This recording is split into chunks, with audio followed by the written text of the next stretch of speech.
ভারত যদি বাংলাদেশের সাথে সাম্প্রদায়িক সম্প্রীতির আচরণ করে তবেই তাদের সাথে সম্পর্ক থাকবে বলে মন্তব্য করেছেন জামায়াতের আমির ডাক্তার শফিকুর রহমান। শনিবার সকাল 11টায় লালমনিরহাট কালেক্টর মাঠে জেলা জামায়াতের জনসভায় যোগ দিয়ে তিনি এসব কথা বলেন। এ সময় তিনি আরও বলেন, ভারত সীমান্তে যেভাবে গুলি করে হত্যা করছে সেই বিচার বর্তমান সরকারকেই করতে হবে। এছাড়া আরও বলেন, দেশ থেকে এখনও চাঁদাবাজি এবং দুর্নীতি দূর হয়নি, কারণ ফ্যাসিস্ট পালালেও ফ্যাসিবাদ রয়েছে। এদেশে খুনির বিচার এবং প্রয়োজনীয় সংস্কার ছাড়া কোনো নির্বাচন হবে না। এছাড়াও বেতন কম হওয়ায় দুর্নীতি ও ঘুষে আসক্ত সরকারি কর্মকর্তা ও কর্মচারীরা, তাই দ্রুত তাদের বেতন বাড়াতে হবে বলে মন্তব্য করেছেন তিনি। হাজারের ঊর্ধ্বে মানুষকে জীবনের তরে পঙ্গু করে দিয়েছে।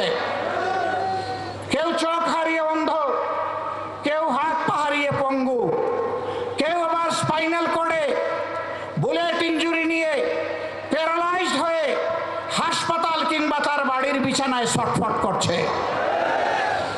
এই অবস্থায় যে কোনো নির্বাচনের আগে অবশ্যই দুটি কাজ সম্পন্ন করতে হবে।